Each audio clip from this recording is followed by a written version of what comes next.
বিসমিল্লাহির রহমানির রহিম। প্রিয় শিক্ষার্থীরা, সবাইকে অনলাইন ক্লাসে স্বাগত। আজকে আমি যে সাবজেক্ট নিয়ে আলোচনা করব, সাবজেক্টের নাম computer peripherals.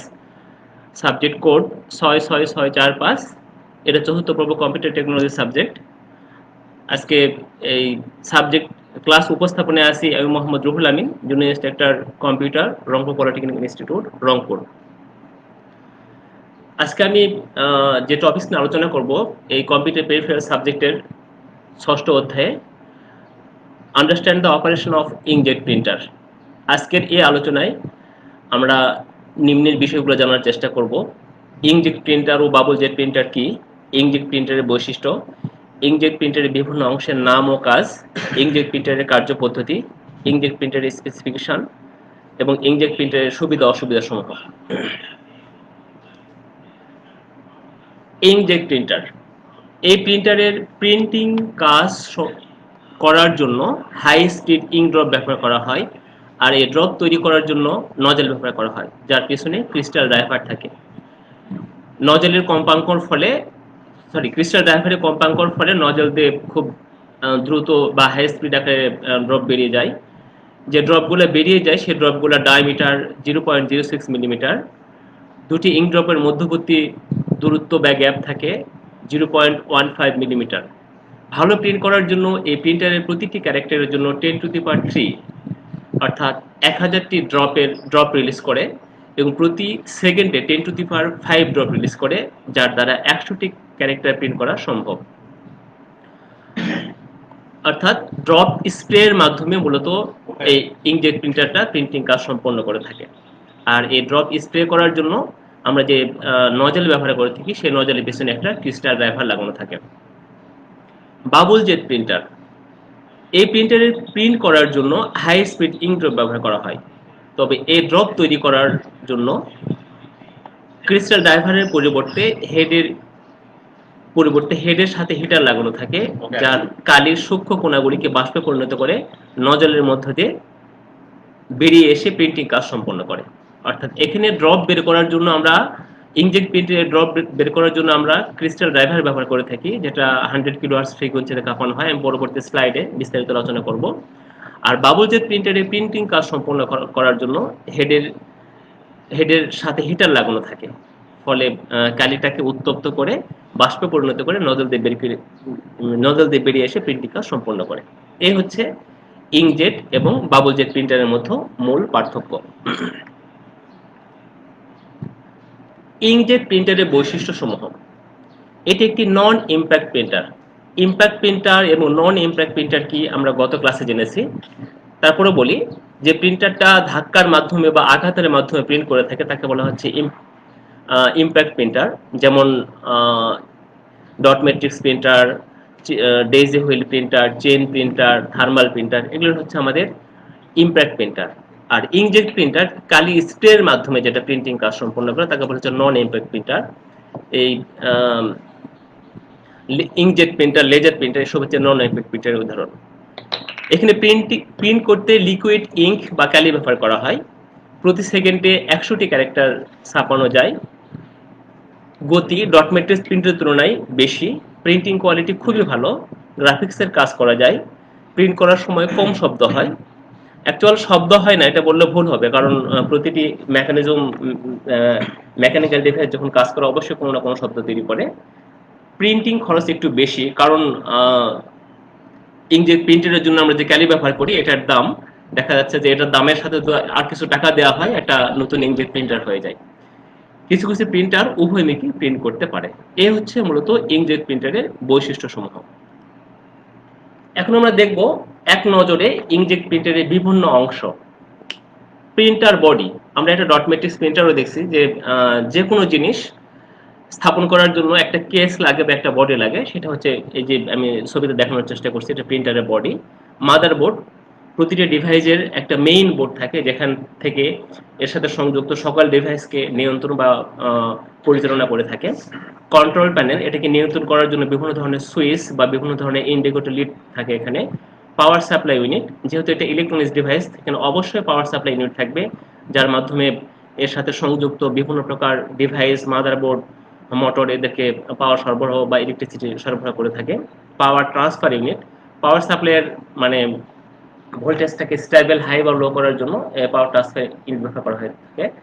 Paper feed motor, feed মানে খাওয়ানো, অর্থাৎ প্রিন্টারে মানে পেপার প্রবেশ করানোর জন্য যে মোটরটা ব্যবহার করা হয় সেটাকে বলা হচ্ছে পেপার ফিড মোটর। এটা ছবিতে দেখানোর চেষ্টা করছি paper feed motor. Paper feed roller, যে রোলারের মাধ্যমে এই মোটরের মাধ্যমে যে রোলারটা ঘোরানো হয় তাকে বলা হচ্ছে পেপার ফিড রোলার, যে রোলারটা ঘোরানোর মাধ্যমে পেপারটাকে সে ফিড করে নেয়। হোম পজিশন সেন্সর, যেখান থেকে প্রিন্টিং কাজ শুরু করবে সেটা হচ্ছে হোম পজিশন সেন্সর। আমি পরবর্তী স্লাইডে প্রত্যেকটা অংশের বর্ণনা দেওয়ার চেষ্টা করছি। প্রিন্টিং হেড, যে হেডের মাধ্যমে প্রিন্টিং কাজ সম্পন্ন করবে। টাইমিং বেল্ট, হেডকে মুভমেন্ট করার জন্য, হেডকে সঠিক পজিশনে নিয়ে যাওয়ার জন্য যে বেল্ট ব্যবহার করা হয় এটা হচ্ছে timing belt. Head position motor, timing বেল্টকে ঘোরানোর জন্য যে মোটরটা ব্যবহার করা হচ্ছে তাকে বলা হচ্ছে head position motor. Ink overflow pad, print করার পরে যে কালিটা, অতিরিক্ত কালিটা যে প্যাড শোষণ করে নেয় বা যে প্যাডে পড়ে তাকে বলছে প্রিন্ট ওভারফ্লো প্যাড। এবং প্যারালাল ইন্টারফেস, ইন্টারফেস প্যারালাল বা সিরিয়াল যে কোনো ধরনের হতে পারে, অর্থাৎ কম্পিউটারের সাথে বা পিসির সাথে সংযোগ করার জন্য যে পোর্টটা ব্যবহার করে থাকি আমরা সেটাকে হচ্ছে প্যারালাল ইন্টারফেস পোর্ট। এখন আমরা এসব অংশগুলোর সংক্ষিপ্ত বর্ণনায় যাব আমরা। প্রিন্টার বডি, এখানে প্রিন্টারের সকল উপাদান সমূহ সাজানো থাকে। এছাড়া প্রিন্টারের বডিতে power on off switch, indicator, lead, power connection, data connection ইত্যাদি থাকে। অর্থাৎ প্রিন্টারের বডিটা হচ্ছে একটা কেস বা একটা কেসিং যার মধ্যে প্রিন্টিং মেকানিজমের যাবতীয় সকল উপাদান সমূহ মানে সাজানো থাকে। কন্ট্রোল প্যানেল, এর মাধ্যমে প্রিন্টারের ফাংশন ও অবজেক্ট সমূহ সিলেক্ট করা হয়। আমি এখানে দেখানোর চেষ্টা করছি, যেমন প্রিন্টার অন করা বা অফ করা, যদি আমার প্রিন্টারের ভিতরে কাগজ আটকে যায় বা যদি আমার কাগজ বের করতে হয়, আমার যদি ভিতরে কার্টিজ লাগানো না থাকে, এই ধরনের ফাংশন সমূহ ইন্ডিকেট করার জন্য যে বোর্ডটা ব্যবহার করা থাকে তাকে বলা হচ্ছে কন্ট্রোল বোর্ড বা control panel. Power supply unit, যেহেতু এটা ইলেকট্রনিক্স ডিভাইস সেক্ষেত্রে অবশ্যই এখানে একটা ইলেকট্রিসিটি সাপ্লাই বা সরবরাহের ব্যবস্থা থাকতে হবে। এটা মূলত এসি কে ডিসিতে রূপান্তর করে প্রিন্টারের বিভিন্ন অংশে পাওয়ার সরবরাহ করে থাকে। যেমন মাদারবোর্ড, বিভিন্ন ধরনের স্টেপার মোটর আছে, স্টেপার মোটর, এদেরকে মুভ করার জন্য এখান থেকে পাওয়ার সরবরাহ করা হয়ে থাকে। পাওয়ার ট্রান্সফার ইউনিট, এটি পাওয়ার সাপ্লাই ইউনিটে প্রয়োজনীয় হায়ার বা লোয়ার ভোল্টেজ সরবরাহ করে থাকে। অর্থাৎ পাওয়ার সাপ্লাই ইউনিটে আমার কখন কি ধরনের সাপ্লাই প্রয়োজন সেটা পাওয়ার ট্রান্সফার ইউনিটের মাধ্যমে নির্ধারণ করা হয়ে থাকে। যখন হায়ার সাপ্লাই প্রয়োজন হায়ার দিবে, যখন লোয়ার প্রয়োজন তখন লোয়ার সরবরাহ করবে।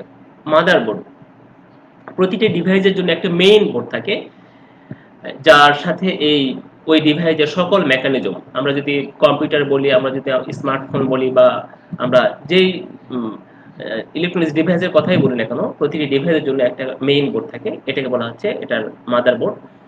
এটি প্রিন্টারের প্রধান সার্কিট বোর্ড যা প্রিন্টারের সকল মেকানিজমকে নিয়ন্ত্রণ করে থাকে এবং বিভিন্ন কোম্পানির সমূহ মাদারবোর্ডের সাথে যুক্ত থাকে। যেমন বিভিন্ন ধরনের স্টেপার মোটর, প্রিন্টিং হেড, এই ধরনের ডিভাইস, কন্ট্রোল বোর্ড ইউনিট, এই ডিভাইসগুলো আমাদের মাদারবোর্ডের সাথে সংযুক্ত থাকে। স্টেপার মোটর, ইনজেক্ট প্রিন্টারে দুটি স্টেপার মোটর থাকে, একটি প্রিন্টিং হেডকে মুভ করানো এবং অপরটি পেপারকে ফিট করানোর জন্য। প্রিন্টিং কমান্ড দেওয়ার পরে মোটর দুটি অ্যাক্টিভ হয় এবং প্রিন্টিং কাজ সম্পন্ন করে। অর্থাৎ ইনজেক্ট প্রিন্টারে আমরা যে দুটো স্টেপার মোটর ব্যবহার করছি, একটা মোটর ব্যবহার করা হচ্ছে যে পেপারটাকে আমার ট্রে থেকে প্রিন্টারের মধ্যে ফিট করানো, ঢোকানো বা সঠিক পজিশনে নিয়ে আসার জন্য স্টেপার মোটর ব্যবহার করা হয়। আর প্রিন্টিং হেডকে মুভ করানোর জন্য, মানে লাইনের বাম দিক থেকে ডান দিকে মুভ করানোর জন্য আমাদের এই হেড মুভমেন্ট স্টেপার মোটর ব্যবহার করা হয়ে থাকে। এরপরে আছে প্রিন্টিং হেড। আমি এখানে ছবিতে দেখানোর চেষ্টা করছি, এটা হচ্ছে প্রিন্টিং হেড। ইঙ্কজেট প্রিন্টারের এই প্রিন্ট হেড সাহায্যেই ইঙ্কজেট প্রিন্টারের এই প্রিন্ট হেডের সাহায্যে প্রয়োজনীয় ইঙ্ক সরবরাহ করে প্রিন্টিং কাজ সম্পন্ন করে থাকে। অর্থাৎ ইঙ্ক সাপ্লাই থেকে হেডের মাধ্যমে, মানে হেডের মাধ্যমে কালিটা আমাদের প্রিন্টিং পজিশনে সরবরাহ করার মাধ্যমে, এটা হতে পারে কাগজ বা কাপড় বা যেখানে আমরা প্রিন্ট করতে চাই সেই প্রিন্টিং সারফেসের মাধ্যমে উপরে সরবরাহ করা হয়ে থাকে। টাইমিং বেল্ট, আমি এই ছবিটা আলোচনা একটু পরে আসছি। টাইমিং বেল্ট প্রিন্টিং হেডকে ফিক্সড অথবা কন্ট্রোল মোশনে মুভ করানোর জন্য টাইমিং বেল্ট ব্যবহার করা হয়। আমি এখানে দেখানোর চেষ্টা করছি, এটা হচ্ছে আমাদের প্রিন্টিং হেড, আর এটা হচ্ছে টাইমিং বেল্ট, যেটা আমি ছবিতে বড় করে দেখানোর চেষ্টা করছি। এর সাথে মোটর আছে। মূলত টাইমিং বেল্টের মাধ্যমে হেডটাকে সঠিক যে জায়গায় প্রিন্ট করা হবে সেই জায়গায় মুভ করানো হয়ে থাকে। সেন্সর প্রিন্টিং ইঙ্কজেট প্রিন্টারের সঠিকভাবে প্রিন্ট করার জন্য একাধিক সেন্সর ব্যবহার করা হয়ে থাকে। এগুলোর নাম হচ্ছে paper out sensor, cover open sensor, print head position sensor এবং হোম পজিশন সেন্সর। এসবের বর্ণনা আমি পরবর্তী স্লাইডে দেওয়ার চেষ্টা করছি। একটু আমরা দেখে নেই। আমি এখানে দেখানোর চেষ্টা করছি পেপার ট্রে, ড্রাইভার বেল্ট, যে বেল্টের মাধ্যমে হেডটাকে মুভ করানো হবে, ইঙ্ক কার্টিস, ইঙ্ক হেড ইত্যাদি। পেপার ফিড রোলার, যে রোলারের মাধ্যমে পেপারটাকে আমরা প্রিন্টারের মধ্যে প্রবেশ করায় বা ফিড করায় বা ইন করায় তাকে বলা হচ্ছে পেপার ফিড রোলার। এই রোলারের মাধ্যমে, এই রোলারের সাথে একটা মোটর আছে, স্টেপার মোটর আছে, যে মোটরটা ঘূর্ণনের মাধ্যমে আমরা পেপারটাকে প্রিন্টারের মধ্যে ইন করাই। Paper paper feed motor, paper feed রোলারকে ঘোরানোর জন্য যে মোটরটা ব্যবহার করা হয়, এটি পেপার ফিড রোলারকে ঘোরানোর মাধ্যমে পেপার শিটকে প্রবেশ এবং বের করার কাজে ব্যবহার করা হয় থাকে। অর্থাৎ পেপার ফিড রোলারটাকে ঘোরানোর জন্য আমরা যে মোটরটা ব্যবহার করছি, আর রোলারটা ব্যবহার করছি পেপারটা প্রিন্টারের মধ্যে ইন এবং আউট করার জন্য, আর এই রোলারটাকে ঘোরানোর জন্য আমরা পেপার ফিড মোটর ব্যবহার করছি। ট্র্যাক্টর কন্টিনিউয়াস পেপার ফিড করানোর জন্য এটি ব্যবহার করা হয়। এটির মাধ্যমে 2000টি শিট পর্যন্ত কানেক্ট করা যায়। অর্থাৎ যখন আমার পেজটা একটা পেজ না হয়ে কন্টিনিউয়াস পেজ হয়, এটা মূলত ডট ম্যাট্রিক্স প্রিন্টারে বেশি ব্যবহার করা হয়ে থাকে। বিভিন্ন ধরনের ইলেকট্রিক বিল বা এই ধরনের কাজে এটা ব্যবহার করা হয়। এই কাজে মূলত আমরা এই ট্র্যাক্টরটা ব্যবহার করে থাকি। Home position sensor print head কোন জায়গা থেকে প্রিন্ট শুরু করবে তা নির্ধারণ করে। অর্থাৎ প্রিন্টার হেডকে সঠিক পজিশনে, সঠিক প্রিন্টিং পজিশনে নিয়ে আসার জন্য আমরা এই হোম পজিশন সেন্সর ব্যবহার করে থাকি। আমি সেন্সরের সিম্বলটা আগের স্লাইডে দেখানোর চেষ্টা করছি, একটু দেখো তোমরা বুঝতে পারবা। এটা হচ্ছে আমাদের বিভিন্ন ধরনের sensor. Ink overflow pad print করার সময় যে কালিটা আমাদের অতিরিক্ত কালি শোষণ করার জন্য আমরা এই প্যাডটা ব্যবহার করে থাকি। ইঙ্কজেট প্রিন্টারের কার্যপ্রণালী যখন বর্ণনা করবো তখন বুঝতে পারবা যে অতিরিক্ত কালিটা কিভাবে বের হয়। তো এখানে কালি শোষণ করার জন্য আমরা যে প্যাডটা ব্যবহার করছি, কারণ ইঙ্কজেট প্রিন্টারের নজেল দিয়ে কন্টিনিউয়াস পেপার কালি বের হতেই থাকে, আর কিছু কালি প্রিন্টিং এর জন্য আমাদের প্রিন্টিং সার্ফেসে চলে যায়, আর কিছু কালি আমাদের আনইউজড ইঙ্ক হিসাবে গুটারে চলে যায়। যে কালিটা গুটারে চলে যায় সেক্ষেত্রে কালিটা শোষণ করে নেওয়ার জন্য মূলত ইঙ্ক ওভারফ্লো প্যাড ব্যবহার করা হয়ে থাকে। হেড পজিশন মোটর, আমি এখানে ছবির মাধ্যমে দেখানোর চেষ্টা করছি। এখানে একটা মোটর, এটা হচ্ছে প্রিন্টিং হেড, এটা হচ্ছে টাইমিং বেল্ট, এটা হচ্ছে পজিশন ডিকোডার। অর্থাৎ প্রিন্ট হেডকে সামনে পিছনে মুভ করানোর জন্য প্রিন্ট হেড পজিশন মোটর ব্যবহার করা হয়। অর্থাৎ আমি যেখানে প্রিন্ট করতে চাই সেই সঠিক জায়গায় প্রিন্টটাকে মুভ করানোর জন্য মূলত একটা মোটর ব্যবহার করা, এটা একটা স্টেপার মোটর ব্যবহার করা হয়। এটা হচ্ছে মূলত head position motor. Interface port কম্পিউটারের সাথে প্রিন্টারের সংযোগ স্থাপন করার জন্য, ডাটা আদান প্রদান করার জন্য আমরা যে পোর্টটা ব্যবহার করে থাকি তাকে বলা হচ্ছে ইন্টারফেস পোর্ট।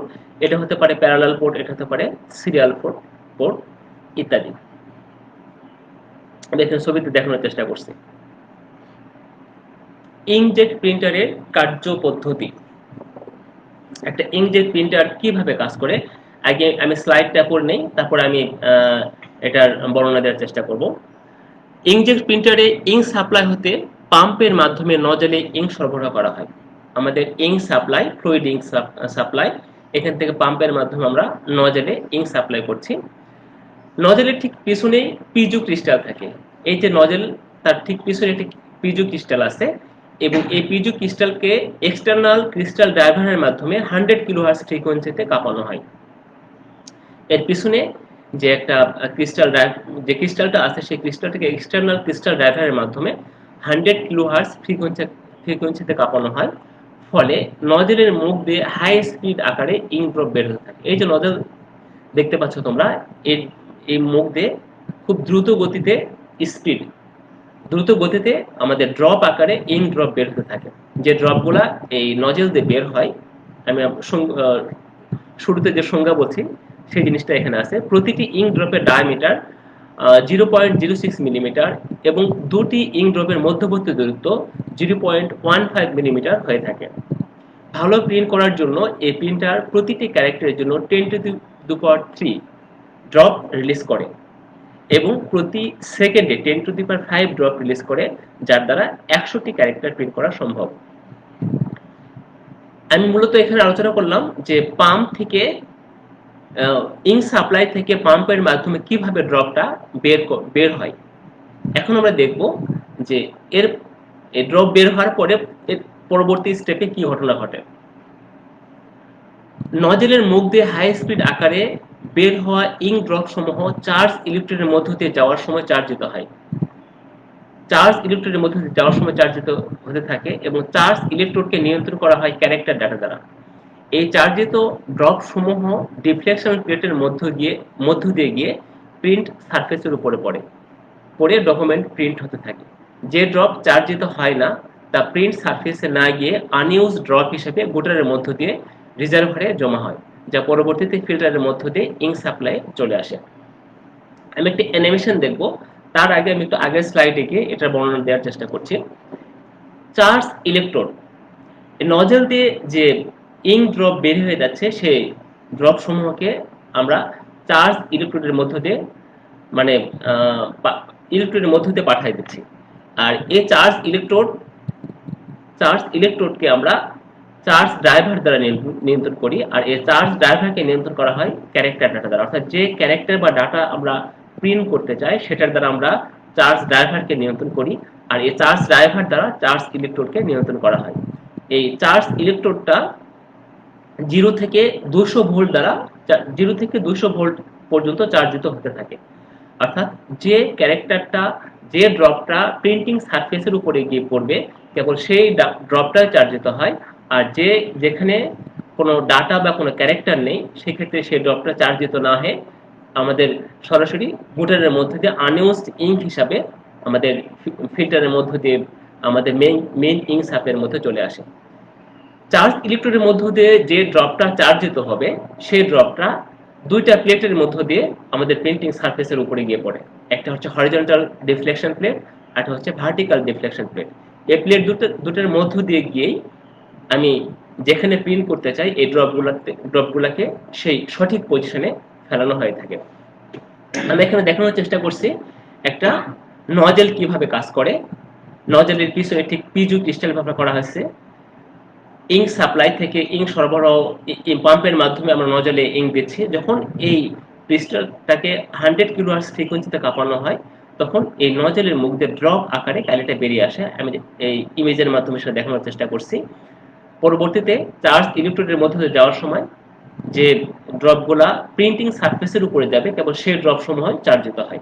আর যে ড্রপ সমূহ চার্জিত হবে না সেই ড্রপ সমূহ আনইউজড ইঙ্ক হিসাবে আমাদের একটু আগে আমরা যেটা দেখলাম যে আনইউজড ইঙ্ক হিসাবে এটা গুটারের মধ্য দিয়ে চলে যায়।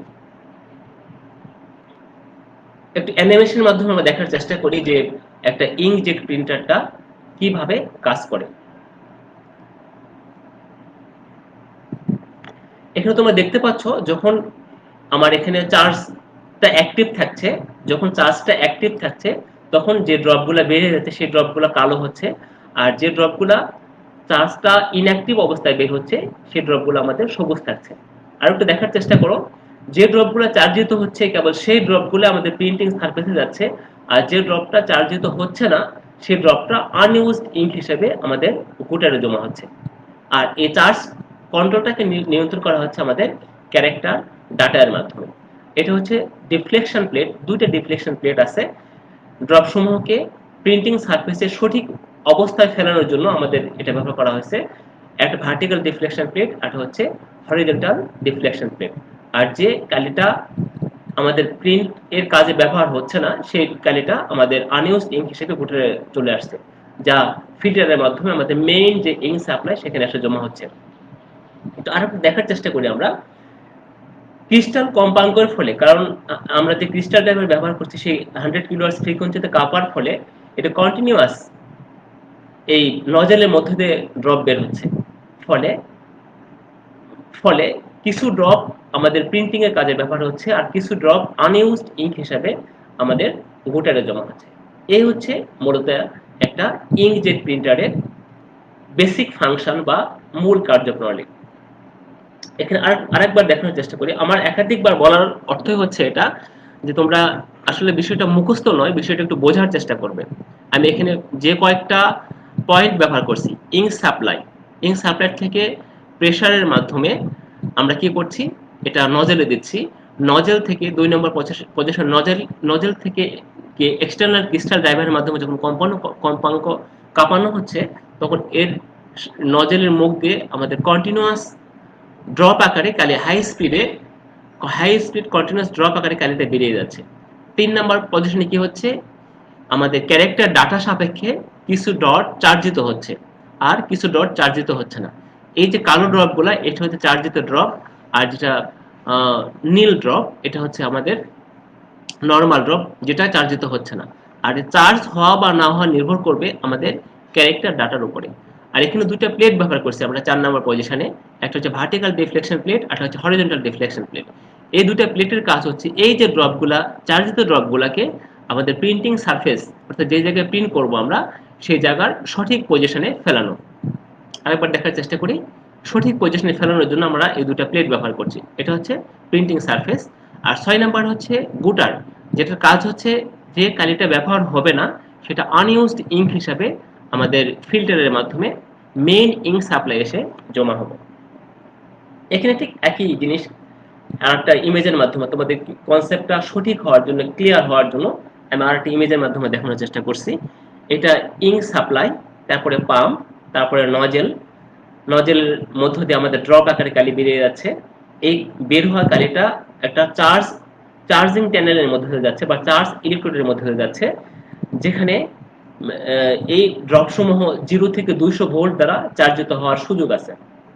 আর এটা নির্ভর করবে আমি কি ধরনের ডাটা প্রিন্ট করতে চাই। যেমন আমার ক্যারেক্টার কালার লাইট হতে পারে, ব্রাইট হতে পারে, বা ডিপ হতে পারে, বিভিন্ন কালার হতে পারে, বিভিন্ন কালারের জন্য বিভিন্ন ধরনের কোড হয়ে থাকে। সেই অনুযায়ী আমাদের এই চার্জিং ট্যানেলের মাধ্যমে যাওয়ার সময় এই ড্রপ সমূহ চার্জিত হবে। তারপর দুটো ডিফ্লেকশন প্লেট আছে, একটা হচ্ছে ভার্টিক্যাল ডিফ্লেকশন প্লেট, একটা হচ্ছে হরিজন্টাল ডিফ্লেকশন প্লেট। সেই প্লেটের মাধ্যমে এই ড্রপ সমূহকে আমাদের প্রিন্টিং সারফেস, এটা হতে পারে কাগজ, এটা হতে পারে কাপড় বা হার্ড কোনো বস্তু যার উপর আমরা কোনো ডকুমেন্ট প্রিন্ট করব, তার উপরে এই দুটো প্লেটের মাধ্যমে সঠিক পজিশনে ফেলানো হয়। আর যে ড্রপটা চার্জিত হয় না সেই ড্রপটা আনইউজড ইঙ্ক হিসাবে গুটারের মাধ্যমে, গুটারের মুখ দিয়ে ফিল্টারের মধ্য দিয়ে আমাদের মেইন ইঙ্ক সাপ্লাই এসে জমা হয়। এই হচ্ছে মূলত একটা ইঙ্কজেট প্রিন্টারের কার্য পদ্ধতি বা কার্য প্রণালী। এখন আমরা দেখার চেষ্টা করি এই প্রিন্টারের সুবিধা এবং অসুবিধা সমূহ। সুবিধা সমূহ, অন্যান্য প্রিন্টারের তুলনায় গতি বেশি, যেমন dot matrix printer, daisy wheel printer, chain printer, এইসব প্রিন্টারের তুলনায় এই ইঙ্কজেট প্রিন্টারের গতি বেশি। প্রিন্টের সময় শব্দ হয় না বা কম শব্দ হয়। শব্দ হয় না বললে ভুল হবে, যে কোনো মেকানিক্যাল ডিভাইস যখন চলে কোনো না কোনো শব্দ উৎপন্ন হয়। তবে ডট ম্যাট্রিক্স প্রিন্টার বা ডেইজি হুইল প্রিন্টার বা চেইন প্রিন্টার, এসব প্রিন্টারের তুলনায় শব্দ কম হয়। কালার প্রিন্ট করা যায়, আমরা এই প্রিন্টারে কালার প্রিন্ট করতে পারি। গ্রাফিক্সের কাজ করা যায়, কাজ করা যায়। প্রিন্টিং কোয়ালিটি অন্যান্য প্রিন্টারের তুলনায় বেশ ভালো। অন্যান্য প্রিন্টার বলতে বোঝাচ্ছি dot matrix, inkjet, daisy wheel ইত্যাদি বা থার্মাল, এসব প্রিন্টারের তুলনায় বেশ ভালো। প্রিন্টারের দাম তুলনামূলক কম। কিছু প্রিন্টার উভয়মুখী প্রিন্ট করতে পারে, অর্থাৎ একটা পেজের এক কমান্ডে সামনে পিছনে বা একটা 2 পৃষ্ঠা এটা প্রিন্ট করতে পারে। অসুবিধা সমূহ, প্রতিটা জিনিসের সুবিধা অসুবিধা দুটাই থাকে। প্রিন্ট করার সময় মাঝে মাঝে তালগোল পাকিয়ে ফেলে প্রিন্টারের ব্যবহৃত কালি ব্যয়বহুল। তালগোল পাকিয়ে ফেলে বলতে দেখা যাচ্ছে যে এক কাগজ সঠিকভাবে মুভ না হওয়ার কারণে দেখা যাচ্ছে এক জায়গায় একটা লাইনে 2 বার প্রিন্ট করে ফেলছে। প্রিন্টারের ব্যবহৃত কালিটা বেশ ব্যয়বহুল, অর্থাৎ এখানে আমরা যে কালিটা ব্যবহার করে থাকি এই কালির যে দাম, এর সাথে যদি আর কিছু টাকা দেওয়া হয়, একটা নতুন ইংজেট প্রিন্টারই কিনা সম্ভব। কালি যেহেতু কালিটা ড্রপ আকারে ছড়িয়ে পড়ে যদি গুটারে আনইউজড ইঙ্কটা যদি আমাদের সঠিকভাবে গুটারে যেতে না পারে, সেক্ষেত্রে এই কালিটা পেজে ছড়িয়ে পড়ার সম্ভাবনা থাকে। এই প্রিন্টার আরেকটা অসুবিধা হচ্ছে প্রিন্টারের নজল অনেক সময় বন্ধ হয়ে যায়, যেহেতু কালি বেরিয়ে যায়। নজলের মুখে যদি কালি শুকিয়ে যায়, দেখা যায় তখন আর কালি বের হতে পারে না, ফলে প্রিন্ট ইন্টারাপ্ট ঘটে এবং মাল্টিপল কপি করা যায় না, একাধিক কপি এখানে করা যায় না। এই হচ্ছে ইঙ্কজেট প্রিন্টারের সুবিধা অসুবিধা সমূহ। তো প্রিয় শিক্ষার্থীরা, আমি আজকের আলোচনায় ইঙ্কজেট প্রিন্টারের বিস্তারিত আলোচনা করার চেষ্টা করছি। তো বাড়ির কাজ, আজকে যে বিষয়গুলো আলোচনা করলাম মূলত সেই বিষয়গুলো তোমরা তোমাদের সেশনের খাতায় লিখে যখন ইনস্টিটিউট খুলবে তখন তোমাদের ক্লাস টিচারকে দেখানোর চেষ্টা করবা।